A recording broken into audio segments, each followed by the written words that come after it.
오늘 본문이 기록되어 있는 미가서는 기원전 8세기, 그러니까 주님이 이 땅에 오시기 약 800년 전에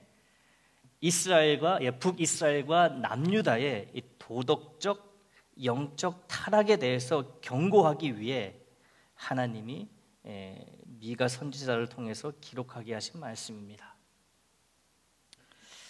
하나님의 선지자 미가는 이스라엘 백성들이 하나님의 율법을 외면하고 우상을 숭배하며 사회적 불의가 팽배하고 이 지도자들이 아주 타락한, 부패한 그런 실상을 목격하고 있었어요. 지금 이스라엘은요, 두 동강이 났어요.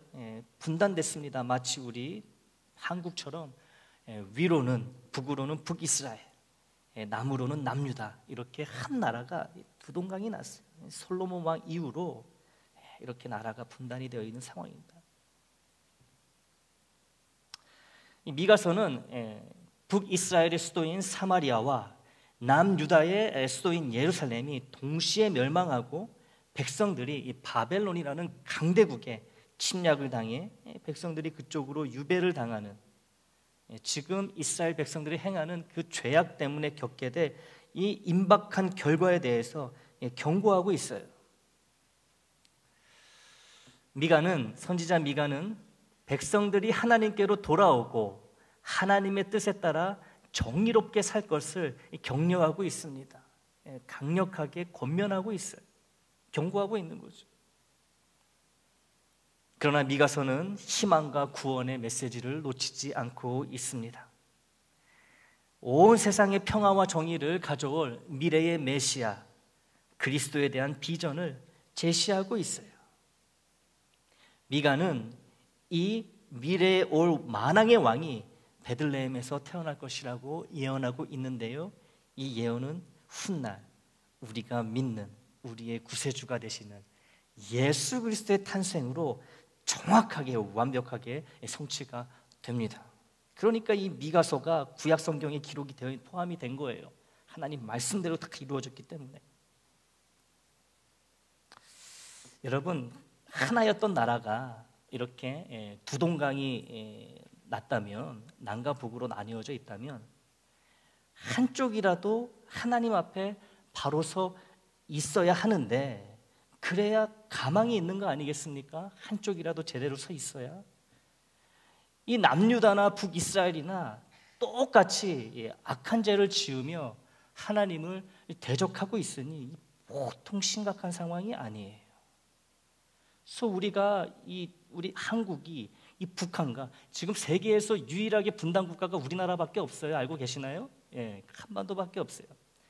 이 통일을 이루려면 우리 남한 대한민국이 하나님 앞에 바로 서야 되는 거예요. 하나님 앞에 잘 견고하게 서 있어야지 이 하나 되는 이 통일에 이 소망이 있는 거지. 우리 대한민국이 여기서 주저앉아 내리고 예수를 잘 못 믿고 이 한국의 교회들이 자꾸 사회의 지탄을 받으면요, 가망이 없는 거예요. 우리 한민족에게는요, 가망이 없습니다. 한쪽이라도 바로 서 있어야지 희망이 있는 거예요. 그래서 우리는 우리의 조국을 위해서 열심히 기도해야 됩니다. 하나님 앞에 바로 서 있을 수 있도록. 그래야지 우리가 저 북한을 품에 안고 하나가 될 수 있는 거 아니겠습니까? 우리가 북한에게 기대할 게 무엇이 있겠습니까? 통일이 되면 우리가 다 해줘야 되고 뒷바라지 해줘야 되고 이렇게 끌고 가야 되는데, 우리가 믿음 안에 잘 살아야 되는 거예요. 꼭 기도해 주시기 바랍니다. 그런데 지금 이 미가 선지자가 활동하는 이 시대에 북이스라엘이나 남유다나 가망이 없어요. 똑같이 하나님 앞에 우상을 섬기는 죄, 아주 그냥 폐역한 일을 아주 둘이 그냥 짠 듯이 하나님 앞에 행하고 있다는 얘기죠. 그 부부가 같이 신앙생활 하시는 분들 잘 들으시기 바랍니다. 이 남편이 신앙에서 멀어질 때면 아내가 바른 소리를 해서 붙잡아줘야 하는 거예요. 그래야지 그 가정이 삽니다. 마찬가지로 아내가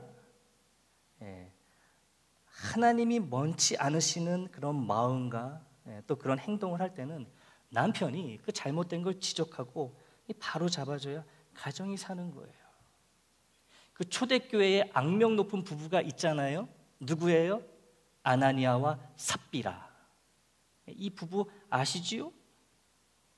하나님의 것을 도둑질하는 그 악한 일에 두 부부가 마음을 같이하여 베드로 앞에서 시치미를 뚝 떼다가 차례로 죽게 되었던 사건을 우리는 사도행전을 통해서 계속해서 보고 있지 않습니까?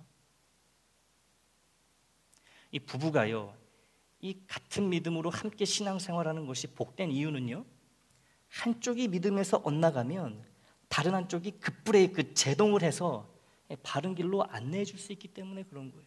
그래서 부부가 같이 신앙생활하는 것, 가족이 같이 신앙생활, 이게 큰 축복입니다. 한쪽이 잘못되면 바른 길로 인도해 줄 수 있기 때문에 그래요. 그래야 되는 거예요.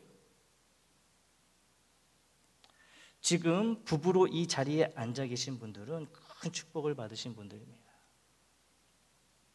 그러므로 선한 일은 함께하고 악한 일은 서로 하지 못하도록 막아주는 진정한 서로의 반쪽, 돕는 배필이 되시기를 주님의 이름으로 축복합니다. 선지자 미가는 남쪽 유다 출신 사람으로 자기 나라인 이 남유다를 보나 위에 있는 형제 나라 북이스라엘을 보나 참담하기 그지없는 절망의 나날을 살고 있었습니다. 하나님은 그런 미가를 선지자로 택하셔서 이런 절망 속에서도 회개와 용서와 회복의 소망을 전하게 하셨어요. 이제 오늘 본문을 한 절씩 살펴보겠습니다. 6절이에요. 내가 무엇을 가지고 여호와 앞에 나아가며 높으신 하나님께 경배할까? 내가 번제물로 1년 된 송아지를 가지고 그 앞에 나아갈까?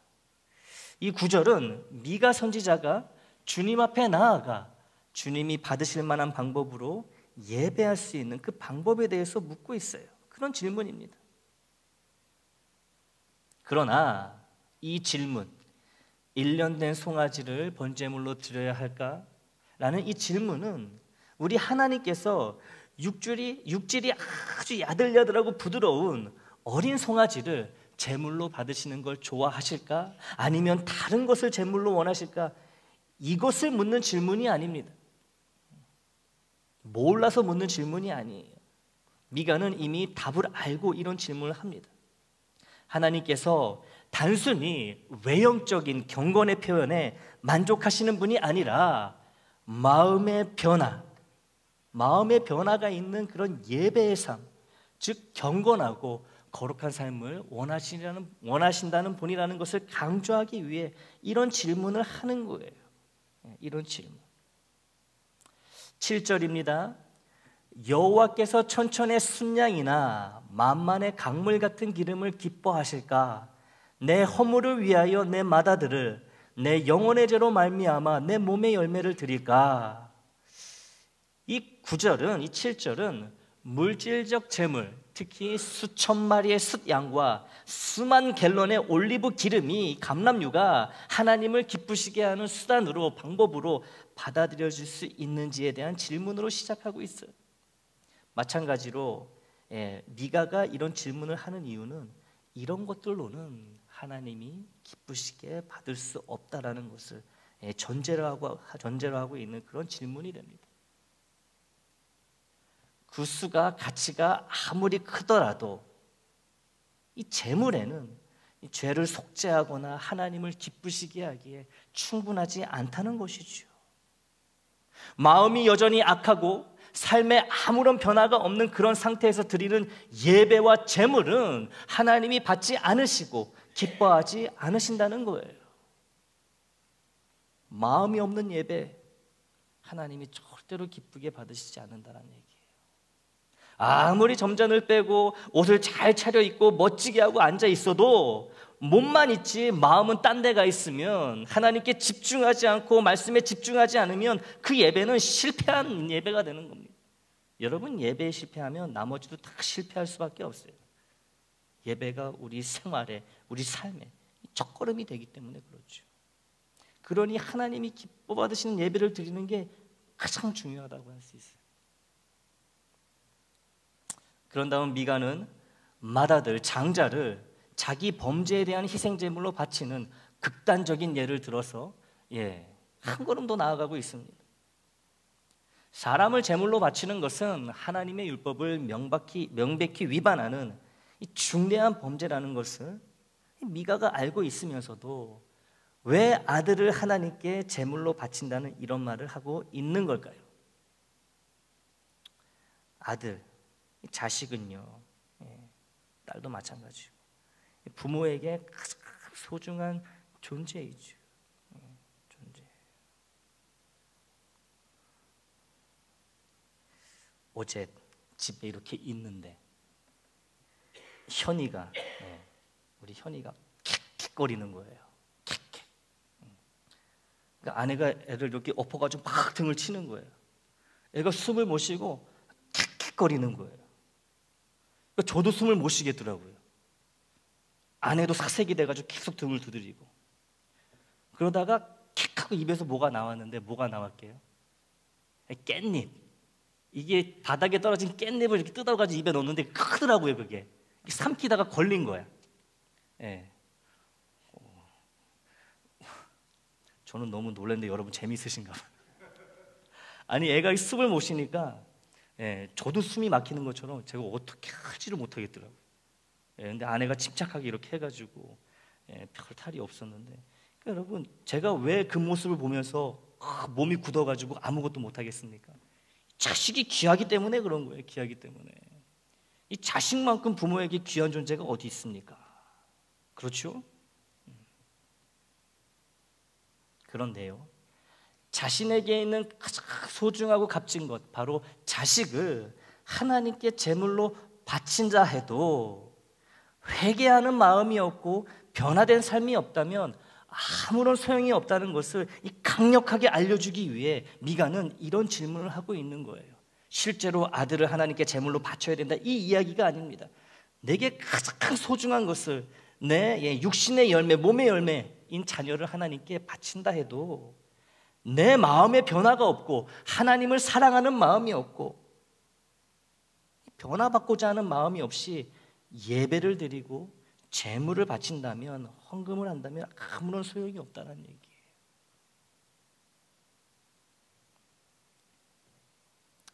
미가의 이런 극단적인 발언은 당시 남유다와 북이스라엘의 참상을 극단적으로 보여주고 있는 겁니다. 우상 숭배를 비롯한 온갖 악행을 저지르는 이스라엘 백성들, 남과 북의 이스라엘 백성들이 때가 되면요, 값진 제물을 하나님께 바치며 하나님께 열심히 제사를 지냅니다. 악이란 악은 아주 그냥 다 하면서 범죄하면서 때가 되면은 아주 좋은 제물들을 가지고 와서 하나님께 제사, 예배를 드린다는 거예요. 그러면서 하나님이 자신들의 제사를 기뻐 받으시고 자신들의 죄를 용서하신다는 매우 잘못된 믿음을 지금 갖고 살아가고 있는 거예요. 무슨 죄를 짓더라도 고가의 값진 제물로 하나님께 제사를 드리기만 하면, 예배를 드리기만 하면 하나님이 다 용서하신다는 그런 잘못된 믿음을 가지고 살아가고 있는 거예요.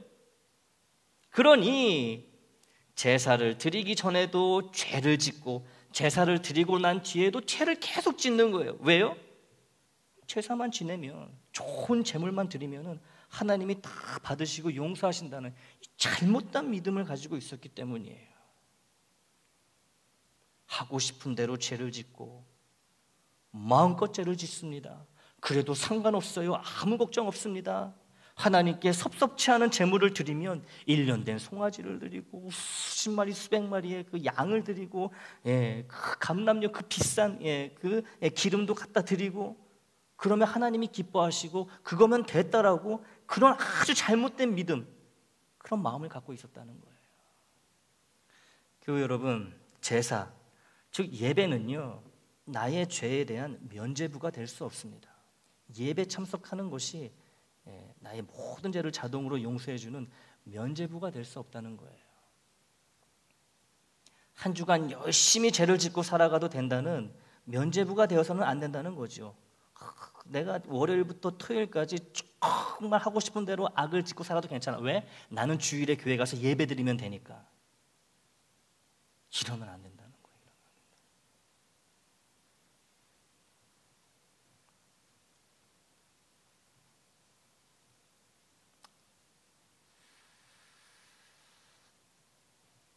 회개하는 마음, 통회하며 자복하는 마음, 즉 상한 심령 없이, 상한 마음 없이 하나님께 예배 드리는 자, 예배를 드리고 난 후 듣고 배운 말씀과 일치하는 삶의 변화가 없는 자, 몸만 덜렁 왔다가는 예배 참석을 모든 죄를 면제해 주는 면죄부로 생각하는 자에 대해서 오늘 미가는요, 오늘 본문을 통하여 우리에게 강력하게 경고하고 있습니다.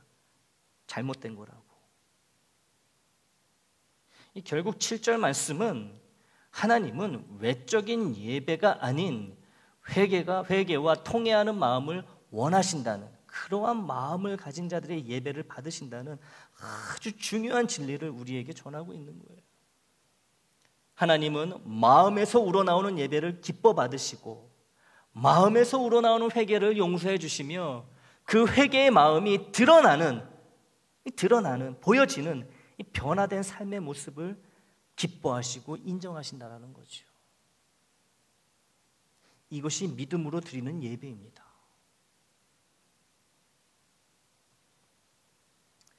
교회에 갔다 오면 왠지 나의 죄가 딱 용서받는 그런 정화된 기분을 받아요.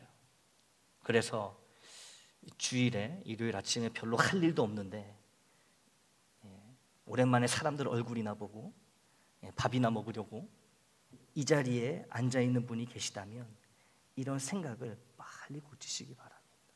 이런 안타까운 생각을 빨리 고치세요.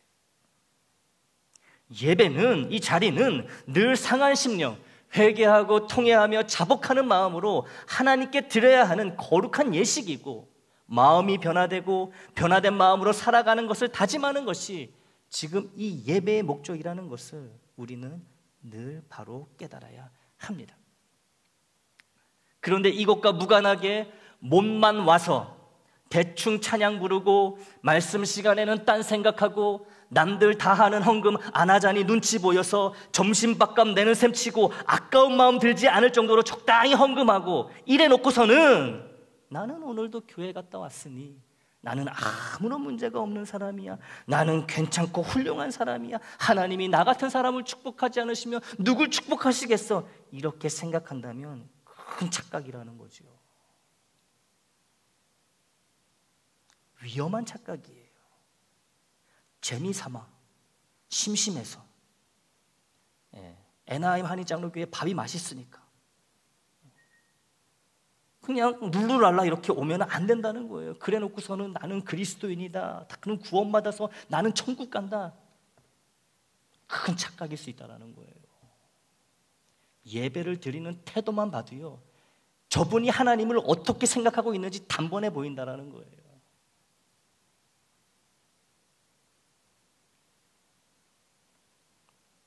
말씀 앞에, 하나님의 말씀 앞에 지금 서 있잖아요. 우리가 좀 불편해도 꼬은 다리를 푸는 거예요. 우리가 대통령 앞에서 이야기하는데 다리 꼬고 앉을 사람 어디 있습니까? 여기. 근데 하나님의 말씀이 전파되는데 다리를 탁 꼬고 앉아가지고 들어요. 말씀 앞에 겸손해야 되는 것입니다. 겸손해야 돼요. 좀 불편해도 바른 자세로 앉아서, 좀 힘들어도 하나님의 말씀을 정성껏 들어야 되는 거예요.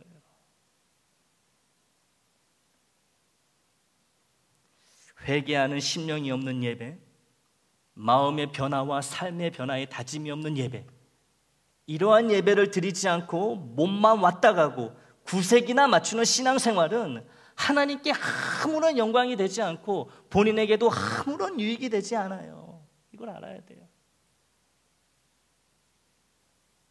죄송하지만 어떤 분은요, 정말 예수를 믿고 구원을 받은 분이 맞는지 목사인 제 마음에 큰 근심을 주는 분들이 계세요. 큰 마음이 아픕니다. 그럴 때는. 이제 믿음 생활을 막 시작한 초신자 교우들에게 하는 말씀이 아니에요. 초신자는 교회에 나오는 것 자체가 대단한 일이고 이 박수 받을 만한 일입니다. 초신자는. 초신자는 이 자리에 나온 것만으로도 유세를 부려도 좋은 거예요. 그 유세 제가 다 받아줄 테니 마음껏 부리시기 바랍니다. 초신자는 그래도 돼요. 뭘 해도 괜찮아요. 초신자니까. 배워야 되니까. 그러나 오랜 신앙생활을 하고 믿음의 아버지, 믿음의 어머니라 불리우는 교우분들은 그래서는 안 된다는 거예요. 이 자리가 얼마나 귀한 자리인지 회개의 마음 없이, 감사의 마음 없이, 그런 마음 없이는 올 수 없는 너무나 고귀한 은혜의 자리라는 것을 알아야 한다는 거죠. 이런 마음, 이런 깨달음으로 축복의 자리인 이 자리를 악착같이 지켜야 되는 거예요. 악착같이 지켜야 됩니다.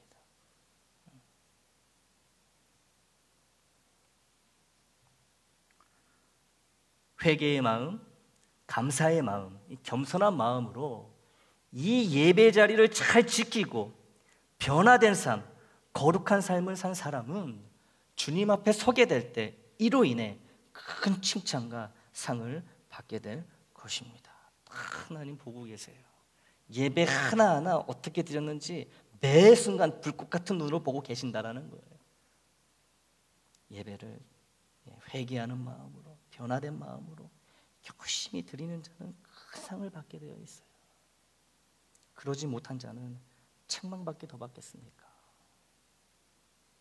몸만 예배 자리에 나와 앉아있는 사람은 주님으로부터 큰 책망을 반드시 받게 되어 있다는 것이죠.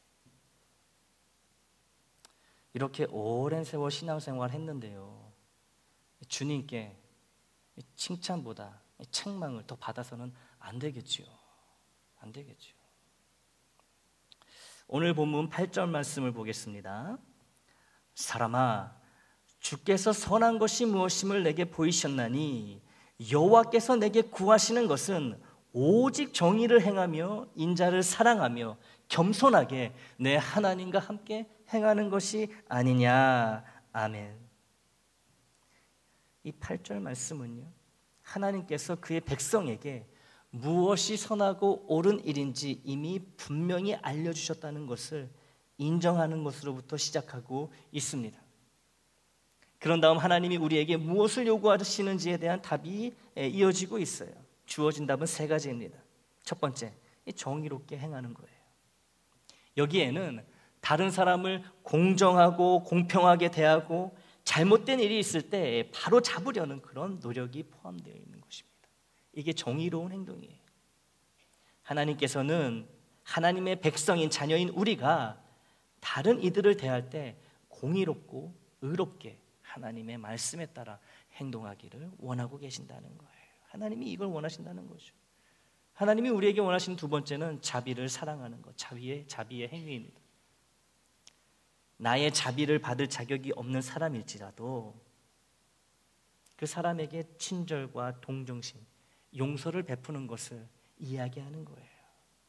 하나님께서는 자녀인 우리가 다른 사람에게 자비와 동정심을 베풀기를 원하신다는 거예요. 그래서 자비의 마음, 아픈 자에 대해서 같이 아파하고 또 그 슬픔을 같이 공감하면서 슬퍼하는 이런 동정의 마음으로 사는 것, 하나님이 우리에게 원하신다는 것이죠. 세 번째로 하나님이 우리에게 원하시는 것은요, 우리가 하나님과 겸손하게 동행하는 것입니다. 함께하는 것이에요. 하나님과 겸손하게 동행하는 자는 자신의 한계, 자기의 부족함, 연약함을 인정하고 하나님의 절대적인 주권과 은혜를 인정하는 그런 사람이에요. 그런 사람이 하나님과 겸손하게 동행하는 것입니다. 겸손한 자만이 하나님과 함께 할 수 있는 거예요. 겸손한 자와 하나님은 함께 해주시는 거예요.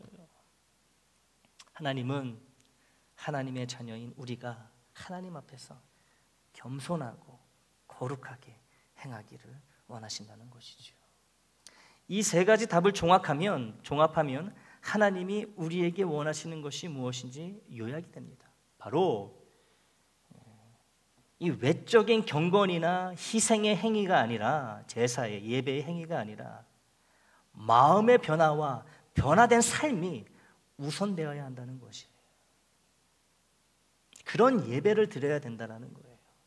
몸과 마음이 함께 와서 하나님 앞에 서고 죄인됨을 고백하고 용서를 구하고 말씀을 듣고 변화되고자 하는 그런 마음으로 드리는 예배, 그리고 예배가 끝난 후에 들은 말씀대로, 도전받은 그 말씀대로 변화된 삶을 살아가는 이런 예배를 하나님이 기뻐하신다는 거죠. 특별히 하나님을 예배하는 우리에겐 회개하고 애통하는 마음, 그리고 선하고 거룩하게 변화되고자 하는 마음이 반드시 먼저 필요한 거예요. 이런 마음이 제일 첫 번째입니다. 제일 먼저 필요한 거예요. 그러면 모든 교우를 공평하게 대하는 정의로운 삶을 살아가게 되고, 용서를 베푸는 자비의 삶을 살아가게 되며, 나의 부족함을 인정하고 하나님의 절대적 주권에 복종하는 겸손한 삶, 즉 하나님과 동행하는 삶을, 함께하는 삶을 살아갈 수 있습니다. 이런 회개의 마음, 이런 변화된 삶을 살아갈 때 우리 하나님 아버지는 나의 예배를 받으시고 기뻐하시며 축복의 은총을 내려주신다고 미가 선지자는 오늘 본문 말씀을 통해 우리에게 예언하고 있어요. 이 예언의 말씀이 참회하는 마음으로 삶의 변화를 다짐하며 예배하는 우리 모두에게 이루어지게 되기를 간절히 기원합니다. 사랑하는 교우 여러분, 우리는 오늘을 어버이 주일로 지키고 있습니다. 오늘 마더스데이인데 왜 페어런트 데이로 지키는지 지난주에 설명을 드렸지요. 어버이 주일로 지키고 있어요.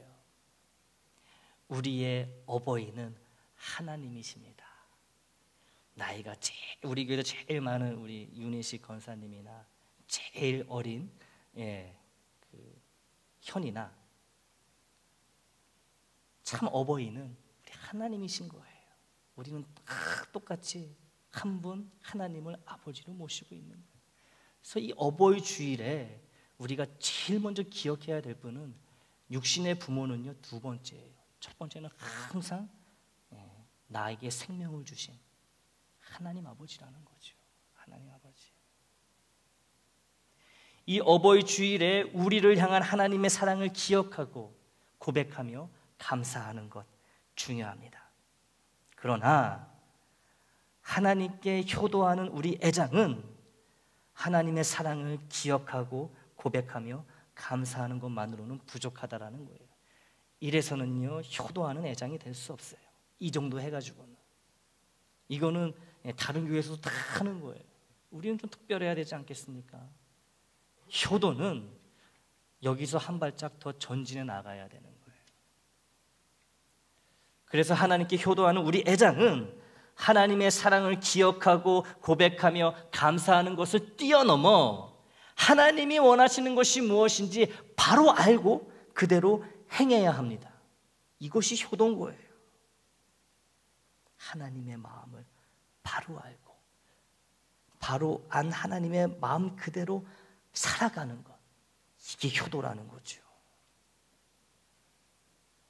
오늘 본문 말씀은 하나님 아버지께서 우리에게 원하시는 것 중 하나를 전하고 있습니다. 하나를 전해주고 있어요.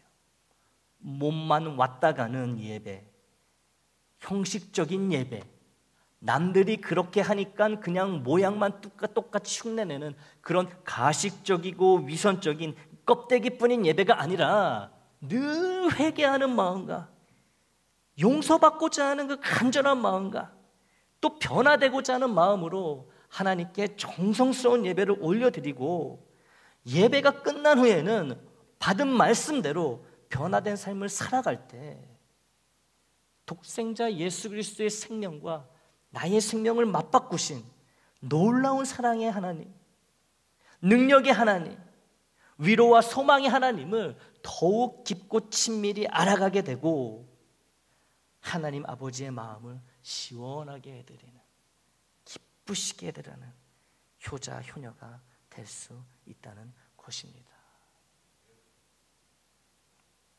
여러분, 대부분 부모이시기 때문에 부모가 언제 그 자녀로 인해 마음이 기쁜지 잘 아실 거예요.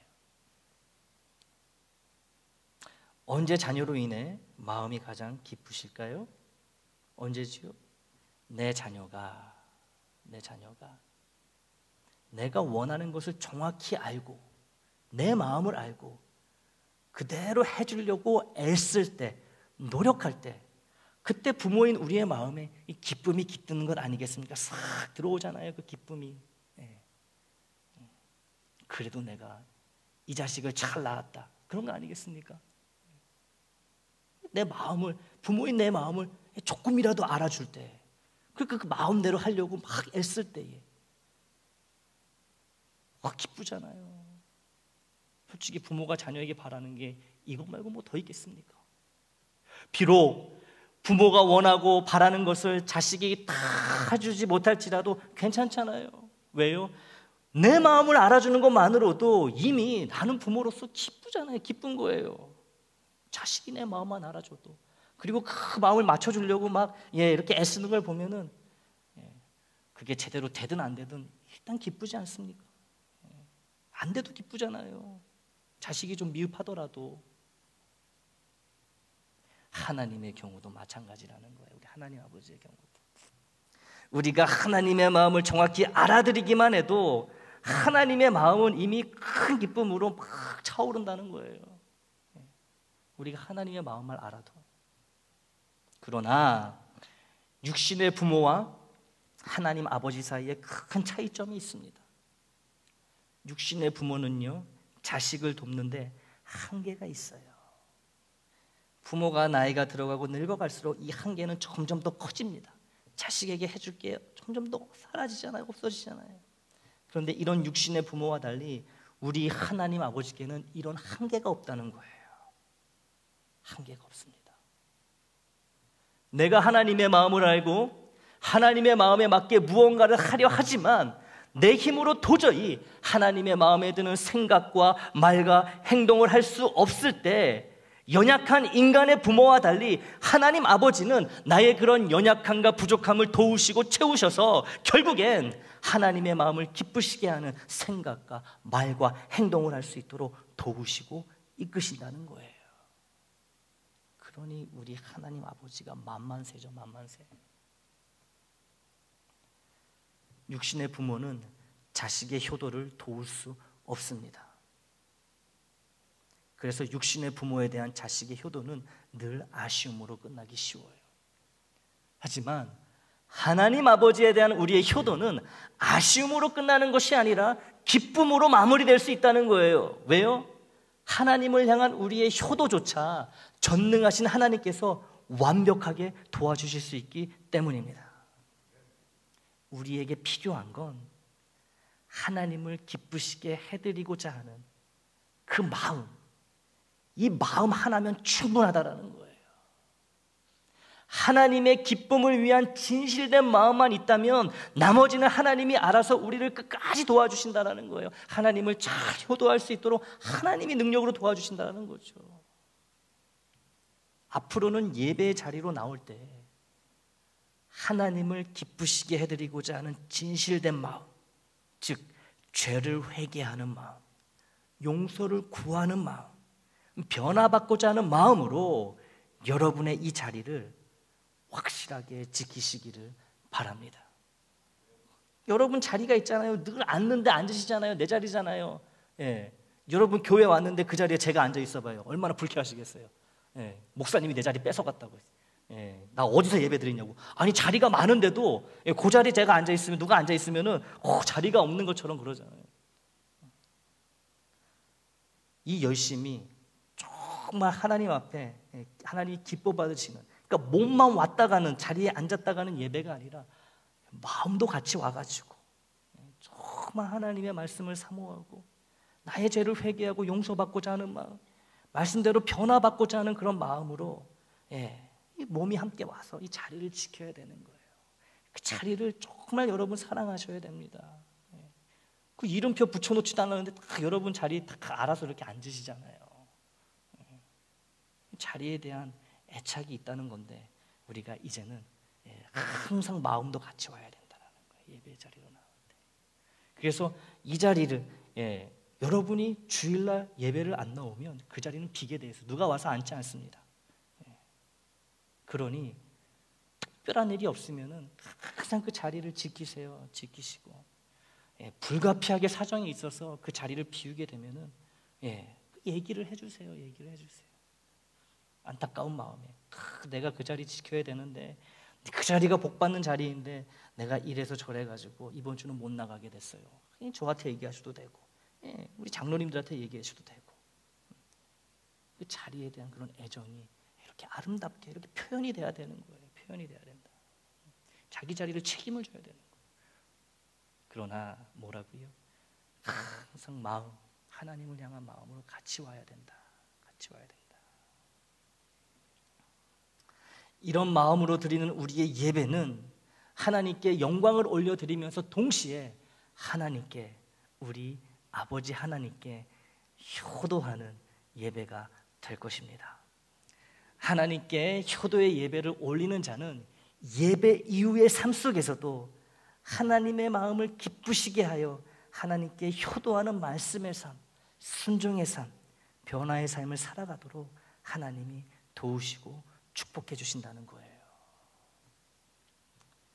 몸만 왔다 가는 예배가 아니라 우리 하나님 아버지께 기쁨을 드리고자 하는 회개의 마음, 이 겸손한 마음으로 예배를 드리고 교회 밖에서도 하나님 아버지께 효도하기 위해 말씀에 순종하는 삶, 변화된 삶, 거룩한 삶을 전능하신 하나님 아버지의 도우심으로 살아가는 저와 여러분이 되기를 어버이 주일인 오늘 우리 주님의 이름으로 축원합니다.